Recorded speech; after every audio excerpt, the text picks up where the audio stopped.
Bismillahirrahmanirrahim. Assalamualaikum warahmatullahi wabarakatuh. Perkenalkan, nama saya Feby Amelia Fajarin Tias dari kelas Hukum Tata Negara C, Fakultas Syariah UIN Maulana Malik Ibrahim Malang.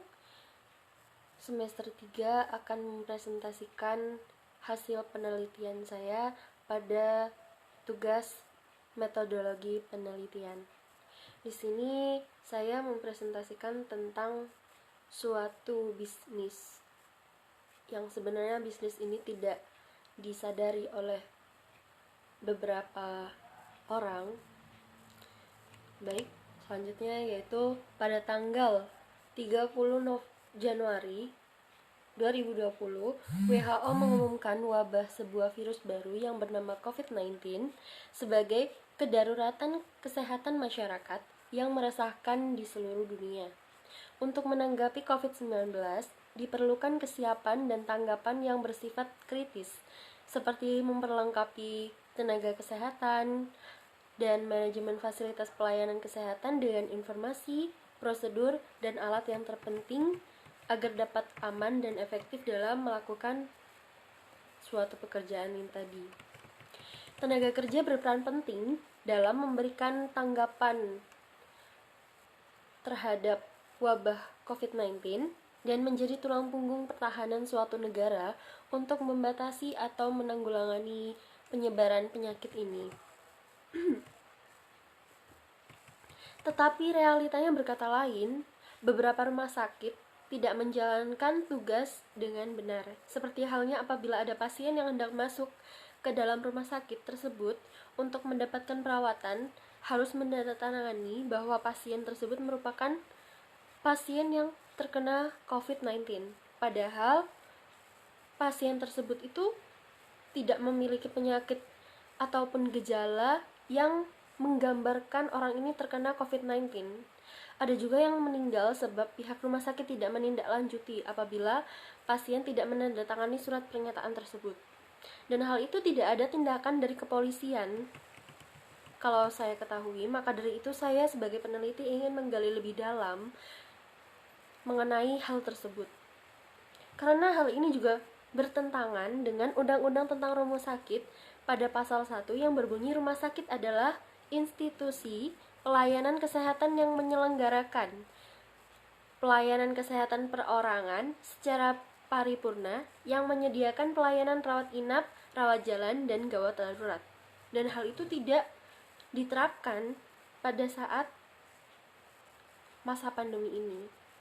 Maka dari itu saya merumuskan suatu masalah dengan 3 rumusan masalah yang terdiri dari bagaimana kinerja rumah sakit dan kepolisian dalam menghadapi masa pandemi COVID-19. Yang kedua, bagaimana kondisi COVID-19 dijadikan sebagai bisnis yang merugikan. Dan yang ketiga, yaitu bagaimana solusi agar kasus tersebut tidak berkepanjang. Tujuan dari rumusan masalah ini yaitu mengetahui kinerja pihak rumah sakit dan kepolisian dalam menghadapi pandemi COVID-19. Dan yang kedua, mengetahui latar belakang dari kondisi COVID-19 yang dijadikan sebagai bisnis yang merugikan. Dan yang terakhir yaitu mengetahui solusi dari kasus tersebut agar tidak berkepanjang.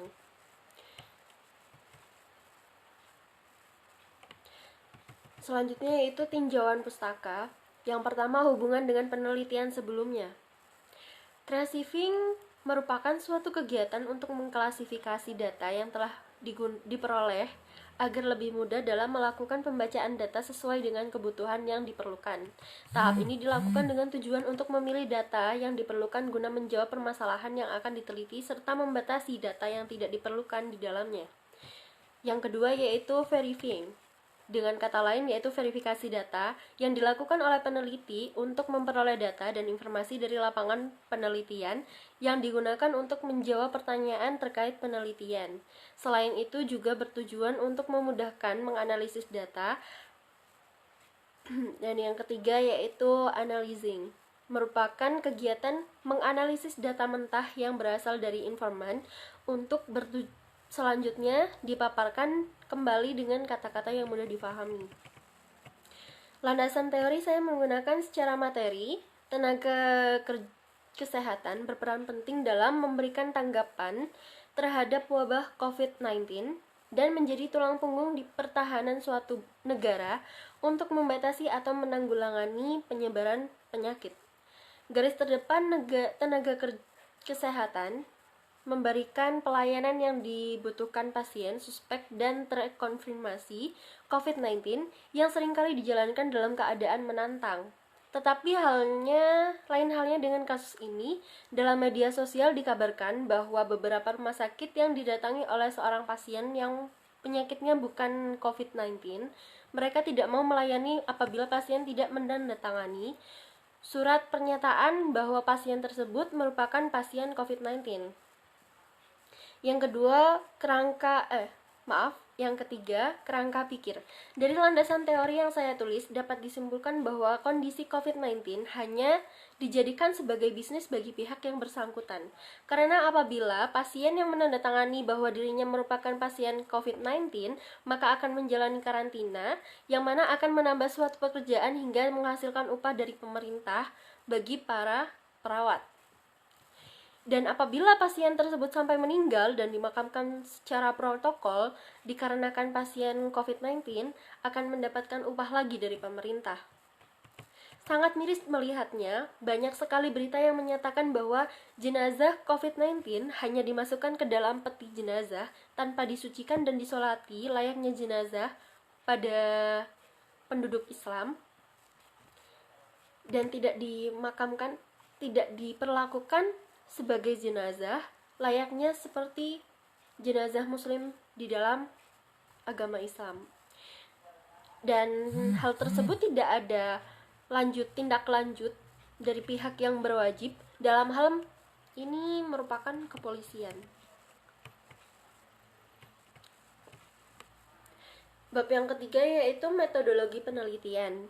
Yang pertama, jenis dan pendekatan penelitian. Penelitian ini menggunakan pendekatan kualitatif yang berjenis deskriptif karena bertujuan untuk memahami suatu interaksi sosial yang terjadi di masa pandemi COVID-19. Penelitian ini hanya mencakup beberapa kelompok saja. Jenis data yang dikumpulkan berupa berita yang berbentuk tulisan, gambar, dan video di media sosial, serta wawancara kepada salah satu saksi. Lokasi penelitian. Penelitian ini mencakup wilayah bagian Jawa Timur, khususnya di Kota Malang. Karena saya mendapatkan kasus ini dari tetangga saudara saya sendiri yang keluarganya memiliki riwayat penyakit jantung yang dibawa ke rumah sakit terdekat, tetapi pihak rumah sakit tidak mau menindaklanjuti apabila pasien tidak menandatangani bahwa pasien merupakan pasien COVID-19. Hingga melalui perdebatan yang panjang, sampai akhirnya pasien meninggal dunia. Hal ini bertentangan dengan undang-undang tentang rumah sakit yang menyatakan bahwa gawat darurat adalah keadaan klinis pasien yang membutuhkan tindak lanjuti medis segera guna menyelamatkan nyawa dan mencegah kecacatan lebih lanjut. Tetapi hal ini tidak dilakukan dengan baik dengan pihak rumah sakit yang bersangkutan hanya karena tidak menandatangani surat yang diberikan bahwa surat tersebut sebenarnya tidak diperlukan. Dan yang ketiga yaitu populasi dan sampel. Data yang saya peroleh mendapatkan dari hasil wawancara dan berita-berita lain yang sejenis. Data tersebut banyak memiliki kemiripan kasus, yang mana kasus tersebut sangat bertentangan dengan undang-undang yang dibuat oleh pemerintah. Tetapi tidak ada tindak lanjut dari pihak berwajib, dalam hal ini kepolisian, karena polisi kan seharusnya mengamankan, tapi dalam hal ini polisi seperti tidak ada tindakan sama sekali. Sehingga dari situ saya menganalisis bahwa status COVID-19 dimanfaatkan untuk menggali penghasilan tersendiri bagi para pihak yang bersangkutan. Yang keempat yaitu metode pengumpulan data. Di sini saya menggunakan dua metode pengumpulan data, yaitu wawancara. Yang pertama, saya melakukan wawancara terhadap saksi dari saudara saya yang merupakan tetangga dari korban. Beliau mengatakan bahwa tetangga tersebut memiliki riwayat penyakit jantung. Pada suatu malam, penyakitnya kambuh. Lalu, pihak rumah sakit membawanya ke rumah sakit terdekat menggunakan sepeda motor. Sebelum itu, keluarga pasien, anaknya disuruh menandatangani surat pernyataan bahwa pasien tersebut terkena COVID-19. Sang anak menentang karena memang ayahnya bukan terkena COVID-19.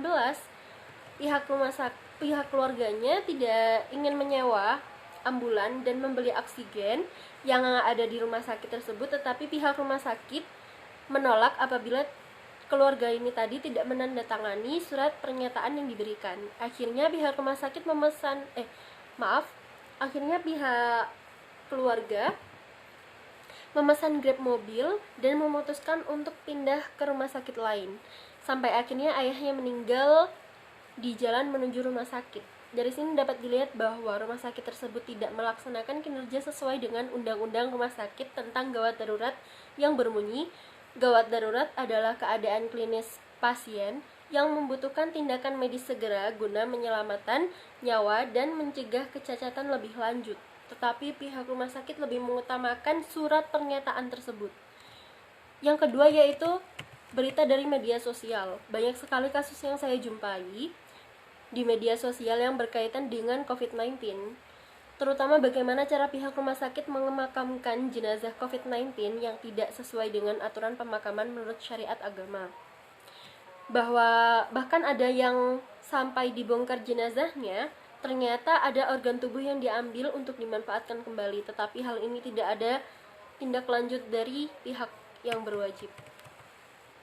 Yang kelima yaitu jadwal penelitian. Penelitian ini berjalan semenjak adanya kasus yang berkaitan dengan COVID-19 hingga akhirnya saya mendapatkan tugas dalam mata kuliah metodologi penelitian yang berkaitan dengan hukum. Akhirnya saya memutuskan untuk memilih topik ini. Mungkin topik yang saya ambil tidak berkaitan dengan hukum, tetapi dapat kita kaitkan dengan undang-undang yang telah dibuat oleh pemerintah untuk dilaksanakan dan dipatuhi. Mungkin cukup sekian yang dapat saya sampaikan. Apabila ada salah kata ataupun perbuatan yang kurang berkenan, saya mohon maaf yang sebesar-besarnya. Akhirul kalam, wassalamualaikum warahmatullahi wabarakatuh.